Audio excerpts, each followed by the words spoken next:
नमस्कार मित्रांनो, स्पर्धा परीक्षा मराठी या चॅनलमध्ये आपले स्वागत आहे. एप्रिल महिन्यातल्या चालू घडामोडीचा हा आपला तिसरा व्हिडिओ आहे. यापूर्वीच्या सगळ्या व्हिडिओच्या लिंक खाली डिस्क्रिप्शन बॉक्समध्ये दिलेल्या आहेत. त्यावर क्लिक करून तुम्ही यापूर्वीचे सगळे व्हिडिओज पाहू शकता.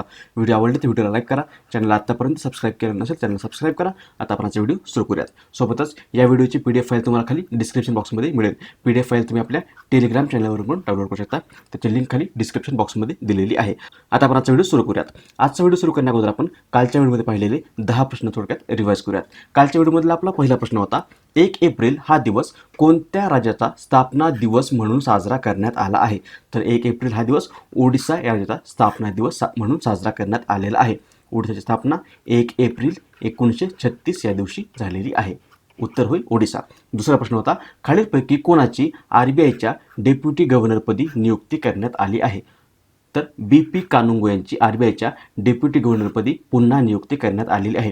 ते 2 एप्रिल 2020 या दिवशी सेवानिवृत्त होणार होते किंवा त्यांचे कालावधी संपणार होता, परंतु त्यांना आता पुन्हा 1 वर्षाची मुदतवाढ दिल्याने ते आता 3 एप्रिल 2021 पर्यंत RBIचे डेप्युटी गव्हर्नर असणार आहेत. उत्तर होईल BP कानुंगो. RBI मध्ये 1 गव्हर्नर आणि 4 डेप्युटी गव्हर्नर असतात. गव्हर्नर आहेत शक्तिकांत दास आणि 4 डेप्युटी गव्हर्नरपैकी एक आहेत BP कानुंगो, दुसरे आहेत NS विश्वनाथन, तिसरे आहेत MK जैन आणि चौथे आहेत मायकल पात्रा. तिसरा प्रश्न होता, कोरोना व्हायरसने संक्रमित लोकांवर उपचार करण्यामुळे जर एखाद्या वैद्यकीय सेवा पुरवणाऱ्या व्यक्तीचा मृत्यू झाला तर त्याच्या कुटुंबाला 1 कोटी रुपये देण्याची घोषणा कोणत्या राज्याने केली आहे? ती घोषणा केलेली आहे दिल्ली या राज्याने. चौथा प्रश्न होता, कोविड-19साठी मूल्यांकन साधन सुरू करणारे भारतातील पहिले राज्य कोणते आहे? तर ते राज्य आहे गोवा. पाचवा प्रश्न, इंडिया रेटिंग्स अँड रिसर्च या संस्थेने भारताचा 2020-21 या आर्थिक वर्षात विकास दर किती राहण्याचा अंदाज व्यक्त केला आहे? अंदाज आहे हा 3.6%. यापूर्वी होता 5.5%, परंतु आता कोविड-19 किंवा कोरोना व्हायरसमुळे 2020-21 मध्ये भारताचा विकास दर हा 3.6% राहिला अंदाज या इंडिया रेटिंग्स अँड रिसर्चने व्यक्त केलेला आहे. सहावा प्रश्न होता, जगभरात पसरलेल्या कोरोना व्हायरसमुळे दुसऱ्या महायुद्धानंतर पहिल्यांदाच कोणती ग्रँड स्लॅम स्पर्धा रद्द करण्यात आली आहे? तर ही स्पर्धा आहे विम्बल्डन ओपन. विम्बल्डन ओपन ही स्पर्धा आता या कोरोना व्हायरसमुळे रद्द करण्यात आलेली आहे. वर्ल्ड वॉर सेकंड नंतर पहिल्यांदाच ही स्पर्धा रद्द करण्यात येत आहे. उत्तर होईल विम्बल्डन ओपन. पुढचा प्रश्न, कोरोना व्हायरसमुळे झालेल्या आरोग्य व आर्थिक परिस्थितीवर मात करण्यासाठी कोणत्या राज्याने त्यांच्या राज्यातील लोकप्रतिनिधी, शासकीय अधिकारी कर्मचाऱ्यांचे मार्च महिन्याचे वेतन कपात करण्याचा निर्णय घेतला आहे? उत्तर आहे महाराष्ट्र. महाराष्ट्र या राज्याने आता कोरोना व्हायरसमुळे त्यांच्या राज्यातील लोकप्रतिनिधी आदी शासकीय अधिकारी कर्मचाऱ्यांचे वेतन कपात करण्याचा निर्णय घेतलेला आहे. ॲक्च्युली कपात म्हणजे हे वेतन 2 टप्प्यात देण्यात येणार आहे. पहिला टप्पा जो आहे तो लोकप्रतिनिधींना फक्त 40% वेतन देण्यात येईल. शासकीय अधिकारी कर्मचाऱ्यांपैकी अ आणि ब वर्गाचे जे अधिकारी आहेत त्यांना 50%, क वर्गाचे अधिकारी कर्मचारी यांना 75%, तर ड वर्गाला पूर्ण वेतन देण्यात येणार आहे पहिल्या टप्प्यामध्ये. उत्तर होईल महाराष्ट्र. 8वा प्रश्न होता, कर्नाटक राज्य शासनाने कोरोना व्हायरसने संक्रमित रुग्णांचे लोकेशन ट्रॅक करण्यासाठी खालीलपैकी कोणते ॲप लॉन्च केले आहे?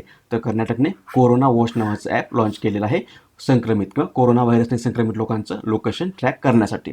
पुढचा प्रश्न होता, सध्या लागू असलेल्या लॉकडाऊन दरम्यान दररोज 500 लोकांना मोफत जेवण पुरवण्यासाठी कोणत्या राज्याने मोदी किचन नावाची योजना सुरू केलेली आहे? मोदी किचन ही केलेली आहे तामिळनाडू या राज्याने. 10वा प्रश्न होता, खालीलपैकी कोणत्या दिवशी जगभरातील विविध शहरांमध्ये अर्थ आवर पाळण्यात आला आहे? हा पाळण्यात आलेला आहे 28 मार्च या दिवशी. ॲक्च्युली दरवर्षी मार्च महिन्याचा शेवटचा शनिवार या दिवशी अर्थ आवर पाळण्यात येतो आणि यावर्षी मार्च महिन्याचा शेवटचा शनिवार हा 28 मार्च या दिवशी आल्याने 28 मार्च या दिवशी अर्थ आवर पाळण्यात आलेला आहे. रात्री 8:30 ते 9:30 या कालावधीमध्ये जगभरातील अनेक महत्त्वाच्या इमारतीचे दिवे बंद करण्यात आले होते 1 तासासाठी. उत्तर होईल 28 मार्च. हे आहेत कालच्या व्हिडिओतले आपले 10 प्रश्न. आता आपण आजचा व्हिडिओ सुरू करूयात.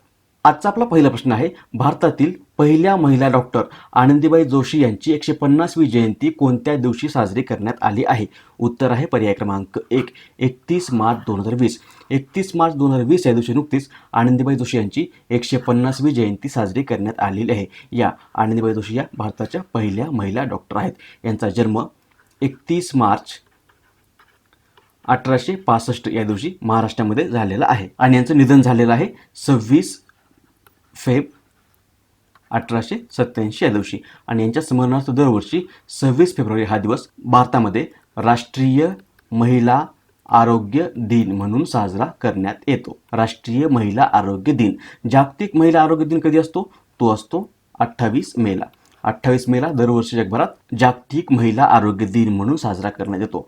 फक्त जागतिक महिला दिन तो असतो 8 मार्चला. राष्ट्रीय महिला दिन तो असतो 13 फेब्रुवारीला. 13 फेब्रुवारी हा सरोजिनी नायडू यांचा जन्मदिवस आहे आणि सरोजिनी नायडू यांच्या स्मरणार्थ दरवर्षी भारतामध्ये 13 फेब्रुवारी हा दिवस राष्ट्रीय महिला दिन म्हणून साजरा करण्यात येतो. जागतिक महिला दिन असतो 8 मार्चला आणि राष्ट्रीय महिला दिन 13 फेब्रुवारीला. तर इथे आरोग्य शब्द आलेला आहे. जागतिक आरोग्य दिन असतो 7 एप्रिलला. हे मुद्दे आपण इथे लक्षात ठेवूयात. सोबतच या आनंदीबाई जोशी यांच्या जीवनावर आधारित चित्रपट आला होता फेब्रुवारी 2019 मध्ये. त्या चित्रपटाचं नाव होतं आनंदी गोपाळ. आनंदी गोपाळ नावाचा चित्रपट आनंदीबाई जोशी यांच्या जीवनावर आधारित आहे. हा मुद्दा आपण इथे लक्षात ठेवूयात. पुढचा प्रश्न, मार्च ते ऑगस्ट 2020 या कालावधीत सेवानिवृत्त होणाऱ्या सर्व डॉक्टरांना मुदतवाढ देण्याचा निर्णय नुकताच खालीलपैकी कोणत्या राज्य शासनाने घेतला आहे? हा निर्णय घेतलेला आहे राजस्थान राज्याने. उत्तर होईल पर्याय क्रमांक 2.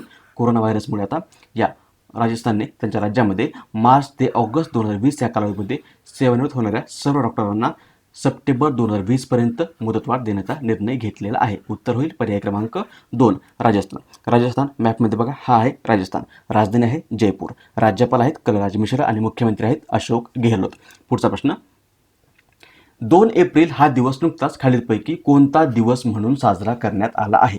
उत्तर आहे पर्याय क्रमांक 1 जागतिक आत्मकेंद्रित जागरूकता दिन. दरवर्षी जगभरात 2 एप्रिल हा दिवस जागतिक आत्मकेंद्रित जागरूकता दिन म्हणून साजरा करण्यात येतो. यालाच इंग्लिशमध्ये वर्ल्ड ऑस्टिझम अवेअरनेस डे असं म्हटलं जातं.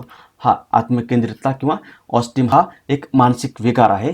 इतरांशी बोलणे किंवा त्यांच्याशी संबंध ठेवून या गोष्टी ज्या लोकांना जमत नाहीत त्यांना हा ऑस्टिम किंवा आत्मकेंद्रितता हा आजार झालेला असतो. आणि याच आजाराविषयी किंवा याच विकाराविषयी जागरूकता निर्माण करण्याच्या उद्देशाने दरवर्षी 2 एप्रिल हा दिवस जगभरात जागतिक आत्मकेंद्रित जागरूकता दिन म्हणून साजरा करण्यात येतो. उत्तर होईल पर्याय क्रमांक 1. इथे बाकीचे दिवस आहेत. जागतिक ग्राहक हक्क दिन हा असतो 15 मार्चला.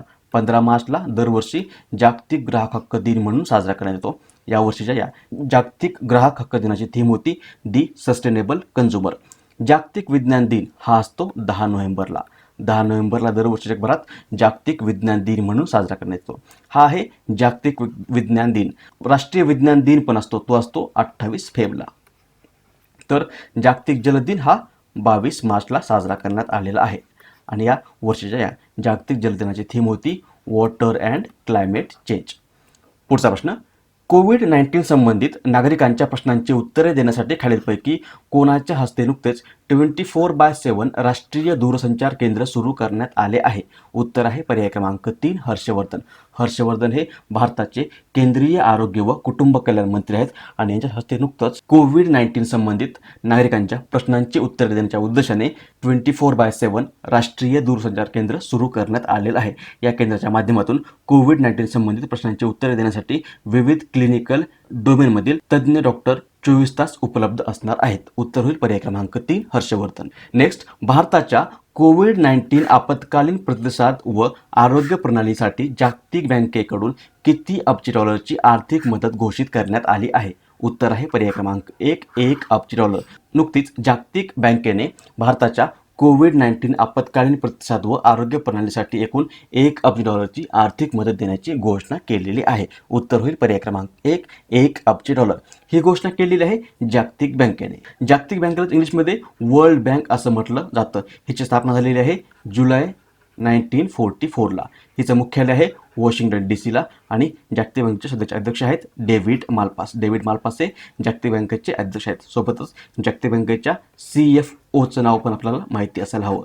या भारतीय महिला आहेत अंशुला कांत. अंशुला कांत या जागतिक बँकेच्या CFO चीफ फायनान्शियल ऑफिसर आहेत. पुढचा प्रश्न, नुकत्याच प्रसिद्ध झालेल्या जागतिक कुस्ती क्रमवारीत भारताचा कुस्तीपटू बजरंग पुनिया कितव्या क्रमांकावर राहिला आहे? उत्तर आहे पर्याय क्रमांक 2 दुसऱ्या. नुकतीच जागतिक कुस्ती क्रमवारी जाहीर करण्यात आलेली आहे. ही क्रमवारी UWW म्हणजे युनायटेड वर्ल्ड रेसलिंग या संस्थेने जाहीर केलेली आहे. ही UWW म्हणजेच युनायटेड वर्ल्ड रेसलिंग ही एक कुस्तीची इंटरनॅशनल गव्हर्निंग बॉडी आहे. याची स्थापना झालेली आहे 1912 या वर्षी. मुख्यालय आहे स्वित्झर्लंडमध्ये आणि याच UWWAने नुकतीच जागतिक कुस्ती क्रमवारी जाहीर केलेली आहे. यामध्ये भारताचा कुस्तीपटू बजरंग पुनिया हा 65 किलो वजनी गटामध्ये दुसऱ्या क्रमांकावर राहिलेला आहे. तर पहिल्या क्रमांकावर राहिलेला आहे रशियाचा गाझीमुराद राशिदोव हा पहिल्या क्रमांकावर राहिलेला आहे. उत्तर होईल पर्याय क्रमांक 2 दुसऱ्या. हा जो बजरंग पुनिया आहे, या बजरंग पुनियाला 2015 मध्ये भारत सरकारने अर्जुन पुरस्काराने सन्मानित केलं होतं. 2019 मध्ये याला पद्मश्री आणि राजीव गांधी खेलरत्न पुरस्कारही प्रदान करण्यात आलेले आहेत. उत्तर होईल पर्याय क्रमांक 2 दुसऱ्या. पुढचा प्रश्न, टोनी लुईस यांचे नुकतेच वयाच्या 88 वर्षी निधन झाले आहे. ते कोण होते? उत्तर आहे पर्याय क्रमांक 3 गणितज्ञ. हे म्हणजे बघा, हे होते टोनी लुईस आणि यांचं नुकतंच वयाच्या 88 वर्षी निधन झालेलं आहे. ते एक गणितज्ञ होते. आणि याच टोनी लुईसने फ्रँक डकवर्थ यांच्या साथीने यांच्यासोबत मिळून क्रिकेटमधील डकवर्थ लुईस नियमाचा शोध लावला होता. क्रिकेटमध्ये एखाद्या सामन्यात पाऊस किंवा अन्य कोणत्याही गोष्टीमुळे अडथळा आला किंवा त्यामुळे वेळ वाया गेला तर सामन्याचा निकाल लावण्यासाठी या डकवर्थ लुईस या नियमाचा वापर केला जातो. आणि हाच डकवर्थ लुईस हा नियम जो आहे तो या टोनी लुईसने फ्रँक डकवर्थसोबत मिळून लावला होता. उत्तर होईल हे टोनी लुईस हे गणितज्ञ होते. पुढचा प्रश्न, कोविड-19ने संक्रमित झालेल्या लोकांचा मागोवा घेण्यासाठी क्वारंटाईन आणि सेफ नावाचे ॲप कोणत्या संस्थेने तयार केले आहे? उत्तर आहे पर्याय क्रमांक 1 IIT मुंबई. IIT मुंबई या संस्थेने नुकतंच कोविड-19ने संक्रमित असलेल्या लोकांचा मागोवा घेण्यासाठी किंवा त्याचं लोकेशन ट्रॅक करण्यासाठी क्वारंटाईन आणि सेफ नावाचा ॲप लॉन्च केलेला आहे. IIT मुंबई पर्याय क्रमांक 1. नेक्स्ट, कोरोना व्हायरसमुळे देशात लागू असलेल्या संचारबंदीच्या काळात भारतात अडकलेल्या परदेशी पर्यटकांना मदत करण्याच्या उद्देशाने स्ट्रेंडेड इन इंडिया हे संकेतस्थळ कोणत्या मंत्रालयाने सुरू केले आहे? उत्तर आहे पर्याय क्रमांक 2 केंद्रीय पर्यटन मंत्रालय. भारताच्या केंद्रीय पर्यटन मंत्रालयाने कोरोना व्हायरसमुळे सध्या देशामध्ये संचारबंदी लागू आहे आणि या संचारबंदीच्या काळामध्ये भारतामध्ये अडकलेल्या परदेशी पर्यटकांना मदत करण्याच्या उद्देशाने स्ट्रेंडेड इन इंडिया नावाचं संकेतस्थळ सुरू केलेलं आहे. उत्तर होईल पर्याय क्रमांक 2 केंद्रीय पर्यटन मंत्रालय. नेक्स्ट, नोबेल पुरस्काराने सन्मानित कोणत्या व्यक्तीचे नुकतेच वयाच्या 96व्या वर्षी निधन झाले आहे? ऑप्शन्स आहेत Philip Oren Anderson, Esther Duflo, Michael Kremer आणि अबी अहमद अली. याचं बरोबर उत्तर आहे पर्याय क्रमांक 1 फिलिप ओरेन अँडरसन. म्हणजे बघा, हे आहेत फिलिप ओरेन अँडरसन आणि यांचं नुकतंच वयाच्या 96व्या वर्षी निधन झालेलं आहे. त्यांना 1977 या वर्षी नोबेल पुरस्काराने सन्मानित करण्यात आलं होतं. त्यांना फिजिक्स किंवा भौतिकशास्त्रातील नोबेल पुरस्कार प्रदान करण्यात आला होता. उत्तर होईल पर्याय क्रमांक 1 फिलिप ओरेन अँडरसन.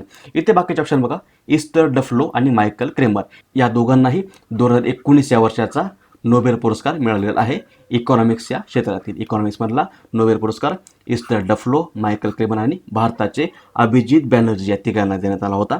तर चौथा ऑप्शन आहे अबी अहमद अली. हे आहेत इथिओपियाचे पंतप्रधान. यांना 2019चा शांततेचा नोबेल पुरस्कार देण्यात आलेला आहे. हे मुद्दे आपण इथे लक्षात ठेवूया. आणि आता कालच्या व्हिडिओमध्ये विचारलेल्या प्रश्नाचं उत्तर. कालच्या व्हिडिओमध्ये आपण प्रश्न विचारला होता, कोरोना व्हायरसवर नियंत्रण मिळवण्यासाठी कोणत्या राज्य सरकारने टीम 11ची स्थापना केली आहे? याचं उत्तर जवळपास सर्वांनी बरोबर दिलेलं आहे. उत्तर आहे पर्याय क्रमांक 2 उत्तर प्रदेश. उत्तर प्रदेश या राज्याने त्यांच्या राज्यामध्ये कोरोना व्हायरसवर नियंत्रण मिळवण्यासाठी टीम 11ची स्थापना केलेली आहे. लॉकडाऊन यशस्वी बनवणे आणि कोरोना व्हायरसवर नियंत्रण मिळवण्यासाठी या टीम 11ची स्थापना करण्यात आलेली आहे. मुख्य सचिवांच्या अध्यक्षतेखाली एकूण 11 समित्यांची स्थापना करण्यात आलेली आहे. या 11 समित्यांमध्ये वेगवेगळ्या विभागाचे प्रमुख सचिव आणि इतर अधिकारी यांचा समावेश आहे. लॉकडाऊन दरम्यान सर्व आवश्यक वस्तू व सुविधा जनतेला प्रदान करणे आणि त्यावर लक्ष ठेवण्याचं काम ही टीम 11 करणार आहे. उत्तर होईल पर्याय क्रमांक 2 उत्तर प्रदेश. आणि आता आजच्या व्हिडिओचा प्रश्न, ज्याचं उत्तर तुम्हाला खाली कमेंट बॉक्समध्ये द्यायचं आहे. प्रश्न आहे, खालीलपैकी कोणता दिवस नुकताच जागतिक क्षयरोग निर्मूलन दिन म्हणून साजरा करण्यात आला आहे? ऑप्शन्स आहेत 21 मार्च, 22 मार्च, 23 मार्च आणि 24 मार्च. याचं बरोबर उत्तर तुम्हाला खाली कमेंट बॉक्समध्ये द्यायचं आहे.